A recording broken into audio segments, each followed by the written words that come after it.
Feeling strongly बनती जा रही है कि जिस तरह रमजान के अलावा बदकिस्मती से लोग शायद 7-8-10% नमाज पढ़ते हैं, ऐसा लगता है कि अब ज़कात भी 7-8-10% लोग ही पूरी देते हैं। नहीं देते ज़कात की कैलकुलेशन ही करना नहीं आती है, ज़हन ही नहीं होता, थोड़े बहुत दे दिए, मिस इतने दे दो बस, किसी की शादी करा दी, किसी का ये कर दिया, हो गई हमारी। कैसे हो गई भाई? टैक्स रिटर्न आप भरते हो या आपका वकील भरता है? क्यों वकील से करवाते नहीं यार? उसको सही हिसाब आता है। ज़कात का हिसाब आपने कैसे बना लिया? आपको ज़कात का हिसाब बनाने के लिए किसी आलिम दीन से रुजू करना चाहिए। ये पिलर ऑफ इस्लाम है, बचपन से पढ़ते आ रहे हैं। इस्लाम के 5 पिलर हैं, 5 सुतून हैं। ईमान लाने के बाद क्या है? नमाज, रोजा, हज, ज़कात। ज़कात को ना समझने के लिए कोई तैयार है, ना प्रॉपर देने के लिए तैयार है। हालांकि पूरे साल में एक बार, वो भी कितने सारे माल को तो डिडक्ट कर दिया गया। अगर मैं लॉजिकली बात करूं ना, है तो 2.5%, लेकिन अगर लॉजिकली बात की जाए, अगर समझाने के लिए, तो ज़कात तो शायद 1-1.5% बनती है। आप कहेंगे ये कैसे भाई? आपका घर निकल गया ज़कात से, आपकी फैक्ट्री निकल गई, आपकी सारी गाड़ियां निकल गई, घर में जो सामान है वो निकल गया, अगर कोई किराए पे जगह दी तो वो भी निकल गई। अब बताइए, हमारा 50% नॉर्मली सरमाया, वो घर, गाड़ियां और फैक्ट्री या दुकान, जो हमारी मेन चीजें, फैक्ट्री की मशीनरी भी निकल गई। तो इतनी सारी चीजें तो शरीयत ने माइनस कर दी, अब बचा क्या? उस पर 2.5% है, फिर भी भारी पड़ रहा होता है, फिर भी इस पे जान जारी होती है। हालांकि हदीस पाक के अल्फाज हैं कि ज़कात माल का मैल है। हदीस पाक का मज़मून है, जिस माल में ये मैल मिल जाए उस माल को बर्बाद कर देता है।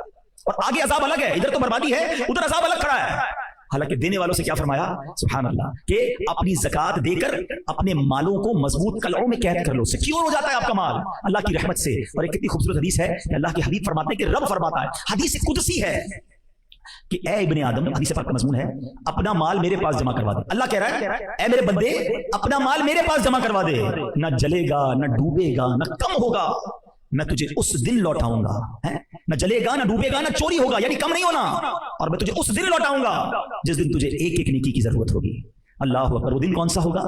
जब बेटे को माँ भी मदद नहीं करेगी, बाप को बेटा भी जवाब भी देगा, नफ्सा नफ्सी का दौर होगा, एक गुनाह कोई लेने के लिए तैयार नहीं होगा, एक नेकी कोई देने के लिए तैयार नहीं होगा, और अल्लाह के यहाँ वो तुम्हारा डिपॉजिट जमा होगा। जब रब फरमाता है मैं तुम्हें उस दिन दूंगा जिस दिन तुम्हें एक एक नेकी की जरूरत होगी। फिर खर्च करने में सोचे, रमजान सखावत का महीना है, रमजान अताओं का महीना है, और आप बांटे जाएं।